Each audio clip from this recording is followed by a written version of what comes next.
इनके पास झूठ बोलने के अलावा कोई चीज नहीं है। सिर्फ पब्लिक को ये ना मृग मरीचिका में जानती है ना, मृग मरीचिका होती है, उलझा देते हैं। पब्लिक की आंखों पर चश्मा लगा देते हैं। राम बोले जी भूख लगी है, जय श्री राम। बोले जी अस्पताल चाहिए, बोले जय श्री राम। बोले जी बच्चों को पढ़ाना है, बोलो जय श्री राम। मोदी जी का एक मुद्दा है, कोई भी नेता आता है वो हमसे कहता है जमुना साफ नहीं हुई।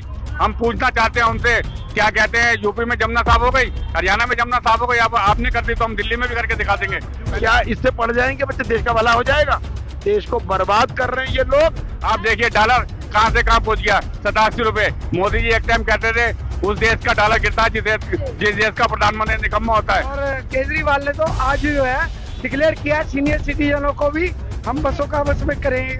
उसमें अगर हिम्मत है तो बिगर हिंदू मुसलमान के चुनाव करके दिखाए ना योगी जी, या बुलडोजर, बस बुलडोजर बुलडोजर बुलडोजर G20। उसके बाद देखो बड़े देश किसी ने बुलाया हो तो बता दो आप, किसी देश ने नहीं बुलाया। संकल्प पत्र भी तो है, उस पर भी तो थोड़ा सा ध्यान दीजिए। अभी वो तो पहले बजट लाएंगे, वे बनाएंगे, कब आएंगे कब जाएंगे उनका तो पता ही नहीं। हमारी चालू है, हमारी योजना चालू है।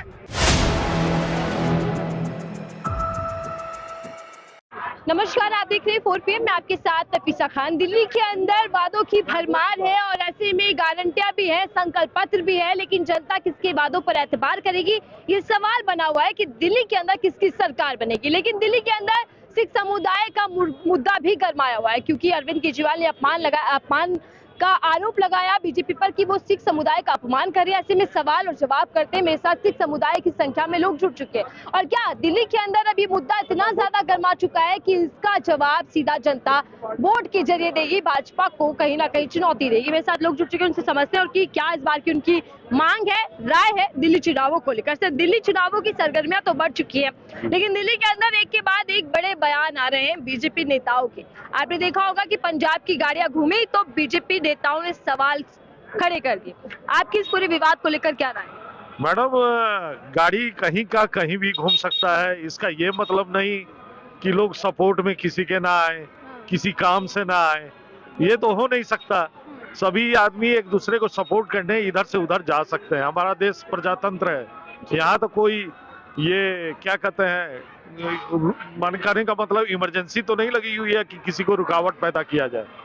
तो स्वतंत्र है, कोई कहीं भी जा सकता है, इस पर रुकावट की बात कैसी? देखिए, मैं गुरुद्वारे के ठीक बाहर खड़ी हूँ। सिख समुदाय की संख्या यहाँ पर ज्यादा है, सिख बहुल ये पूरा क्षेत्र माना जाता है। तो इस बार ये जो अपमान बीजेपी के नेता कर रहे हैं, इसका जवाब क्या आप चुनावों में देने के लिए तैयार हैं? अपमान की बात कहना तो उनका गलत था। इस तरह का स्टेटमेंट उनको नहीं देना चाहिए। एक सुलझे हुए मजे हुए MP रह चुके हैं, उनके मुंह से इस तरह का बयान शोभा नहीं देती। और जहां तक चुनाव की बात है, इस तरह के आरोप प्रत्यारोप तो मैडम चलते रहते हैं। आरोप प्रत्यारोप है, लेकिन जनता भी है। जनता इस बार क्या तैयारियां लेकर बैठी है, क्या मुद्दा हावी रहने वाला है? जनता ये देख रही है कि हमारा नेता कैसा है, और हर एक क्षेत्र में इस चीज की परख हो रही है कि कौन नेता क्या बोल रहा है, कौन नेता किस तरह जमीनी स्तर से है, किसने कितना काम किया है। उस हिसाब से बीबी त्यागी जी इस इलाके के लिए सर्वश्रेष्ठ नेता है। और अपने प्रत्याशी देख रहे हैं या पार्टी निशान और पार्टी के प्रमुख नेता? दोनों बात होती है मैडम, इसमें मुझे कहीं कहने में कोई संकोच नहीं है कि बात दोनों होती है। और बीबी त्यागी जी बीजेपी में रहे हुए हैं, बीजेपी में रहते हुए उन्होंने अच्छा काम किया है। एज ए काउंसिलर, निगम पार्षद, उन्होंने अच्छा काम किया है। अच्छा काम करने की वजह से वो बीजेपी के कार्यकर्ता में भी लोकप्रिय हुए। अब आम आदमी पार्टी ने उनको टिकट दे दी, तो स्वाभाविक रूप से बीबी त्यागी को एज रहेगा। आप बताइए सर। मैं एक बात बताऊं, आज की डेट में ये जो इलेक्शन है ना, ये फेस वैल्यू का हो गया है। और फेस वैल्यू में मेरा मानना ये है कि बीबी त्यागी से बढ़िया कैंडिडेट यहाँ पर कोई नहीं है। और लक्ष्मी नगर ये विधानसभा है, यहाँ से बीबी त्यागी आम आदमी पार्टी के प्रत्याशी, और इसीलिए देखिए रैली की पूरी तैयारियां यहाँ पर चल रही है। ये तो रैली कुछ भी नहीं है, ये रैली कुछ भी नहीं है। अभी 2 दिन रुक जाओ, 3 दिन रुक जाओ, आपको यहाँ पर हर एक गली से, हर एक घर से, हर एक क्षेत्रवासी निकल कर जो इससे पहले 5 साल का जो विधायक था उसको दिखाएगा कि हम तुम्हारे साथ नहीं, इनके साथ हैं। आज की डेट में क्योंकि मुझे इतना पता है कम से कम 50,000 वोट से तो ये जीतेंगे। प्रेसिडेंट विधायक को इसको पता है सबको कि उसने क्या काम किया। चुनावी रेवड़ियां बांटी जा रही है, आरोप लग रहे हैं। सुनो मेरी ये बात गलत को। लग रहे हैं। मोदी जी ने कहा है कि क्या कहते हैं हम 85 करोड़ आदमियों को राशन देते हैं। इतनी जनता खड़ी है, आप किसी से पूछ के बताइए किसी को राशन मिला हो? किसी को नहीं मिला। मोदी जी ने कहा हम 500 रुपए में सिलेंडर देंगे, और हिमाचल में मिला, पंजाब में मिला, ये क्या कहते हैं आपको हरियाणा में मिला, और क्या कहते हैं राजस्थान में मिला, कहीं नहीं मिला। उत्तर प्रदेश में मिला, कहीं नहीं मिला। मोदी जी का एक मुद्दा है, कोई भी नेता आता है वो हमसे कहता है जमुना साफ नहीं हुई।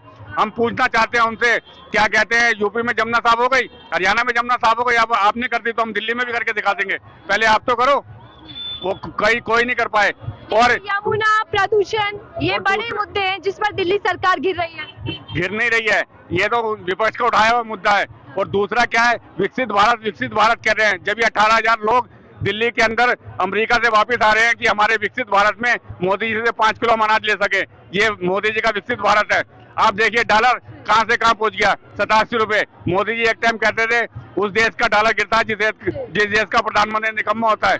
तो इससे बड़ी बात क्या हो सकती है? और दूसरी बात, मोदी जी खाली छलावा है और कुछ नहीं है। वो कहते मैंने 35 साल भिक्षा मांग के खाई है। तो मोदी जी ने जब 35 साल भिक्षा मांग के खाई है, आपको पता होगा अभी मध्य प्रदेश के अंदर भिक्षा लेते हुए उस पर FIR दर्ज हो गई। किस लिए हो गई? कि जबकि सरकार तो उन्हीं की है, तो मोदी जी पे कब FIR होगी? मैं पूछना चाहता हूँ मोहन यादव जी से कि वो भी तो भिक्षा मांग के खाते थे। सीधा आप FIR की बात कर रहे हैं, वो भी PM मोदी पर। वो कह रहे हैं डंका बज रहा है, ये दिखाया जाता है मीडिया के अंदर। डंका नहीं बज रहा। मोदी जी का डंका बजता तो ट्रम्प बुलाते उन्हें तो अपना क्या कहते हैं सुब्रमण्यम ने कहा दरबारी भेजा कि क्या कहते हैं आप मेरे को किसी भी तरह अपना वो लेके आओ इनविटेशन। मोदी जी को बुलाया नहीं गया उनको। आपको पता होगा कोई मीडिया में 18 तारीख से लेके 23 तारीख तक कोई प्रोग्राम नहीं थे मोदी जी के, ना किसी को रखा मोदी जी ने, क्योंकि उन्हें ये था कि हवाई जहाज मेरा तैयार रहेगा, अमेरिका में जाऊंगा, ट्रम्प के साथ गले मिलूंगा और वही मेरी फोटो आएंगे। वो मोदी की देश विदेश में फेस वैल्यू कम होती जा रही है, कम होती जा रही है, कोई बुलाने का तैयार नहीं है। जब से वो हुआ है क्या कहते हैं ये अभी जो हुआ था G20, उसके बाद देखो बड़े देश किसी ने बुलाया हो तो बता दो आप। किसी देश ने नहीं बुलाया। हर आदमी उसको दुत्कारता है, हर आदमी सोचता है कि मेरे साथ तमगा ना लग जाए, तो इसलिए वो डरता है। अब दिल्ली वाले बुलाएंगे क्या भाजपा को, क्योंकि आपदा वाली सरकार वार कर रही है? खुद मोदी जी हैं, जब से आए हैं जब से हर आदमी परेशान है। हर आदमी कह रहा है कि मैं थैले में सामान लाता था, लिफाफे में लाता हूँ। ये मोदी जी की देन है। आप बता दीजिए, ये नहीं है तो मोदी डबल इंजन सरकार, विकास की रफ्तार तेज, दिल्ली में विकसित दिल्ली बना देंगे अगर बीजेपी आई। आप बताइए, दिल्ली बना देंगे ना। अब यूपी के अंदर 4300 स्कूल बंद कर दिए हैं क्योंकि कह रहे हमारे पास बजट नहीं है।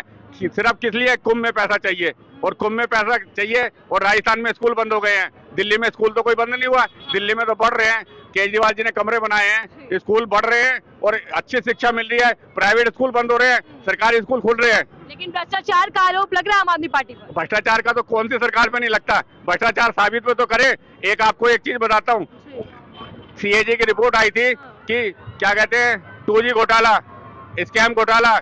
अब मोदी जी 11 साल से है, कौन सा घोटाला खोल के दिखा दिया इन्होंने? सब में क्लीन चिट मिली है, कोई घोटाला नहीं हुआ।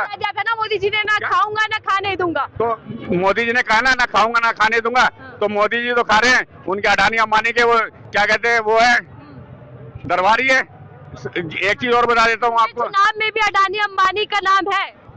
हाँ है, क्यों नहीं है?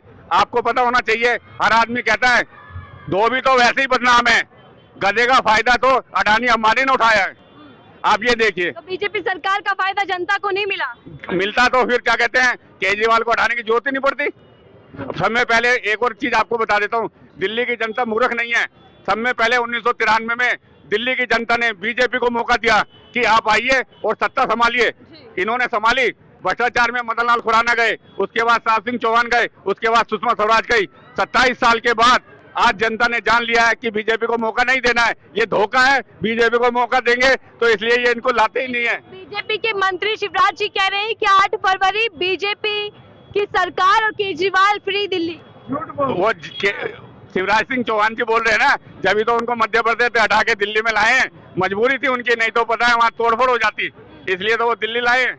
दिल्ली वालों के अपने कुछ मुद्दे हैं या फिर नेताओं के एजेंडों में फंस कर रह गए बस? नहीं, दिल्ली वालों के अपने मुद्दे हैं, सफाई है, जल है, साफ पानी मिलना चाहिए, बिजली फ्री मिल रही है जी। महिलाओं को कितना मतलब यानी कि बसों में जो है यात्रा फ्री कर दी। अब तो ये मतलब विद्यार्थियों के लिए, कॉलेज के बच्चों के लिए वो भी मतलब बस का किराया मुफ्त कर देंगे, हैं जी। और केजरीवाल ने तो आज जो है डिक्लेयर किया सीनियर सिटीजनों को भी हम बसों का बस में करेंगे उसमें। तो आपको- और क्या चाहिए हमें? आपको केजरीवाल की गारंटियों पर विश्वास है? पक्का विश्वास है, कर रहे हैं। देखो सुनो, महिलाओं को मतलब हमारे को बिजली का संकल्प पत्र भी तो है, उस पर भी तो थोड़ा सा ध्यान दीजिए। अजीब, वो तो पहले बजट लाएंगे और वे बनाएंगे, कब आएंगे और कब जाएंगे उनका तो पता ही नहीं। हमारी चालू है, हमारी योजनाएं चालू है। हम तो आते के साथ ही 2100 रुपए देने शुरू कर देंगे, हमारे को कौन रोकेगा भाई। अभी तो मतलब यानी कि महिलाओं को 1000 की पेंशन हम लेके आए और आपका बिजली का बिल 200 यूनिट मुफ्त है, हाँ जी। 400 यूनिट तक हाफ है, पानी बिल्कुल माफ है, हाँ जी। लेकिन पंजाब की गाड़ियां दिल्ली आकर पैसा बांट रहे हैं, ऐसे बीजेपी नेता ने आरोप लगाया। नहीं, वो तो आरोप लगाते हैं पंजाब में पैसा बांट रहे हैं, पैसा बांट रहे हैं। सुरक्षा पैसा पर दिल्ली वालों के खतरा पास नहीं है क्या? एक बात बताइए, अगर पंजाबी गाड़ियां आती है तो सुरक्षा पर खतरा। परवेश वर्मा 1100 रुपए बांट रहा है, कहाँ से बांट रहा है? उनके वर्मा जी की वो है, संस्था चलाते हैं, मदद कर रहे हैं लोगों की। किसकी? चंदा चला रहे हैं, एसोसिएशन वो चला रही है, एनजीओ चल रही है, एनजीओ बन रही है, लूट रहे अभी तो हैं। हमारा ही पैसा तो है। 3000 करोड़ से 92 लाख रुपए उसका वो हो गया 5 साल में। ऐसी कौन सी फैक्ट्री लगी हुई है, ये बताइए ना। सीएम योगी जी कह रहे हैं कि दो विचारधारा है, एक ये जो जनता के लिए फ्री दे रहे हैं, जनता के लिए मदद कर रहे हैं, और दूसरी तरफ है जो बड़े बड़े बिजनेसमैनों की मदद कर रहे हैं। तो आप किस विचारधारा के साथ लगते हैं? योगी जी है, योगी जी का तो एक ही फार्मूला है, कटोगे तो बटोगे। हिंदू मुसलमान, अगर हिम्मत है तो बिगर हिंदू मुसलमान के चुनाव करके दिखाए ना योगी जी, या बुलडोजर, बस बुलडोजर बुलडोजर बुलडोजर। कोर्ट ने भी कह दिया बुलडोजर नहीं चलेगा। हिंदू मुसलमान या मंदिर मस्जिद की राजनीति करते हैं सिर्फ, और झूठ। उनके राज्य में स्कूल दिखा दीजिए जहाँ बच्चों की जो है पढ़ने जाते हैं। किसी भी राष्ट्र का जीवन जो होता है बच्चों से, एजुकेशन से होता है। उनके स्कूल के, राज्य के स्कूल दिखा दीजिए वहाँ की। लेकिन योगी जी तो कह रहे हैं कि आइए देखिए महाकुंभ देखिए, काशी विश्वनाथ मंदिर देखिए, अयोध्या नगरी देखिए, तो ये दिखा रहे हैं, मॉडल बता रहे हैं अपना। मैडम, जनता को सुविधाएं देनी है या मंदिर के बाहर बिठाना है उनको? क्या मंदिर में जाने से या अयोध्या बनाने से पेट भर जाएगा, बच्चा पढ़ जाएगा, स्वास्थ्य लाभ मिल जाएगा? कोविड के अंदर क्या लोग मंदिर में गए थे या अस्पताल में आए थे? पूरे भारत के लोग दिल्ली आए थे, यूपी के लोग दिल्ली आते थे इलाज कराने के लिए कोविड में। आप सुविधा नहीं थी। आप पूछिए जो लोग कुंभ से आए हैं ना, उनसे पूछिए क्या सुविधा मिली है। खुले में पड़े हैं, 10-10 किलोमीटर पैदल चले हैं, खाने की कोई व्यवस्था नहीं है। आग लग गई, इतने टेंट जल गए, और योगी जी कहते थे कि आग तो लग ही नहीं सकती, हमने ऐसा इंतजाम किया है कि हर रोज आग लग रही है। लेकिन अमित शाह मतलब बता रहे हैं आम आदमी पार्टी का, वो कह रहे हैं कि अवैध आमदनी वाली पार्टी आम आदमी पार्टी। मैडम, पिछले 10 साल हो गए, सारा देश जानता है केजरीवाल के ऊपर कितनी रेड हुई है, उनके मंत्रियों को कितनी बार रेड करी है, पकड़े गए, जेल में डाला गया। क्या ये आरोप सिद्ध कर पाए किसी के ऊपर? अगर नहीं सिद्ध कर पाए तो इनको डूब कर मर जाना चाहिए। आज भी झूठ बोलते हैं ये, और करप्शन चिल्लाते हैं। आप कहते हैं किसी भी नीति की बात करते हैं, बिना एलजी के कोई नीति पास नहीं हो सकती। तो केजरीवाल अकेला जिम्मेदार कैसे? उस एलजी के ऊपर इल्जाम आना चाहिए, एलजी को पकड़ना चाहिए। कि जनता किस पर मेहरबान हो रही है इस बार? एलजी मोदी का अपना आदमी है ना। मध्य प्रदेश में तो आरोप तो ये लग रहे हैं कि मोदी और केजरीवाल एक ही भाई हैं दोनों। मोदी जी तो अडानी अंबानी के लिए काम कर रहा है, और केजरीवाल आम जनता के लिए। जनता के कह रहे मलाई खा रहे हैं, शीश महल बना रहे हैं। सीधा साधा आदमी है। क्या बना लिया शीश महल उन्होंने? दिखाओ ना। नहीं बनाया आज तक, अपना घर नहीं बनाया। लोग कहते हैं शीश महल। अरे जो भी कोई मुख्यमंत्री अब नया आए, पुराना आए, आप पार्टी का है, तो वही मुख्यमंत्री रहेगा। शीश महल से भी महंगा हिसाब किताब जिसने पैसे बांटे ना उसका है। अगर हिसाब किताब देखा जाए केजरीवाल पे नहीं मिलेगा इतना। लेकिन ये लोग एक बात समझ में नहीं आ रही है कि भाई सच का साथ दो तो जिंदगी में कुछ बन जाओगे, झूठ के भरोसे रहोगे, दिल्ली भी बर्बाद और तुम भी बर्बाद। लेकिन अगर देखना है ना तो महाराजा का जहाज देखिए, महाराजा का पेन देखिए, महाराजा की घड़ी देखिए, महाराजा का चश्मा देखिए, महाराजा का मशरूम देखिए, महाराजा की ड्रेस देखिए। दिन में 5-5 ड्रेस बदलता है लाखों रुपए की। तो करप्ट कौन है? केजरीवाल वही चला जाता है, उसी कपड़े में उसी में है। और केजरीवाल जो बताते हैं, शीश महल बताते हैं, केजरीवाल वहां नहीं रह रहे, वो सरकारी आवास है, सरकार बनाती है, एलजी की परमिशन है, कहीं कोई नुकसान होता है वो डिपार्टमेंट काम करता है। इनके पास झूठ बोलने के अलावा कोई चीज नहीं है, सिर्फ पब्लिक को ये ना मृग मरीचिका में जानती है ना, मृग मरीचिका होती है, उलझा देते हैं, पब्लिक की आंखों पर चश्मा लगा देते हैं। राम बोले जी भूख लगी है, जय श्री राम, बोले जी अस्पताल चाहिए, बोले जय श्री राम, बोले जी बच्चों को पढ़ाना है, बोलो जय श्री राम। क्या इससे पढ़ जाएंगे बच्चे, देश का भला हो जाएगा? देश को बर्बाद कर रहे हैं ये लोग। धर्म बचा रहे हैं, धर्म खतरे में है, ये आज नारे लग रहे हैं। मैडम सुनिए, मैं हिंदू हूँ या मुसलमान हूँ या सिख हूँ या ईसाई हूँ, मेरे माता पिता बताते हैं ये कि मैं किस धर्म से बिलोंग करता हूँ, कोई पार्टी नहीं बताएगी। धर्म के अनुसार शासन चलता है, लेकिन शासन से धर्म नहीं चलता। ये शासन से धर्म को चलाने की कोशिश किससे चलने वाली है? ये केजरीवाल से चलेगी और नीतियों में चलेगी, धर्म के अनुसार चलेगी। केजरीवाल जो है धर्म पे चला रहा है, वो जनता का भला कर रहा है, श्रवण कुमार बना हुआ है वो। हमने विधायक जी से पूछा कि इतने दिन आप कहाँ थे, तो वो कहते हैं विधायक बीजेपी विधायक, वो कहते हैं वो बात क्यों पूछते हो जो बताने के काबिल नहीं। मेरे पाँव में मेहंदी लगी थी, मैं आने जाने के काबिल नहीं। तो आप किसको काबिल छोड़ने वाले और किसको बनाने वाले? त्यागी को बनाएंगे जो 24 घंटे काबिल है, पैदल भी चलता है, इलाके में 24 घंटे रहता है और 24 घंटे आदमी सेवा करता है, सुनता है। 10 साल निगम पार्षद रहा, ये जनता के मन में और दिल में छा गया। ये इसमें काम करने की जगह नहीं बना पा रहे दिल्ली में। मोदी जी केंद्र में बना, देश में जगह बना ले, देश चला ले। दिल्ली में नहीं घुसने देंगे, दिल्ली में नहीं घुसने देंगे भाई। दिल्ली में केजरीवाल, केंद्र में मोदी, करते रहे। जनता है और जनता हर मुद्दों पर नजर रख रही है, चाहे वो नेताओं की बयानबाजी हो, आरोप प्रत्यारोप हो, या फिर फ्री की रेवड़ियां जो घोषणाएं के बाद एक हो रहे संकल्प पत्र बीजेपी ला रही है, उन पर भी नजरें हैं। लेकिन जनता ये जानती है कि जब अपना मत देगी तो क्या बड़ा मुद्दा रखेंगी, और इस बार जब 5 फरवरी को दिल्ली के अंदर वोट पड़ेंगे तो वो जनता किसको चुनकर दिल्ली में लाने वाली है। जनता की राय आपको पसंद आई तो जरूर कमेंट बॉक्स में लिखिएगा। देखते रहिए 4PM, मैं थी आपके साथ तफीसा खान।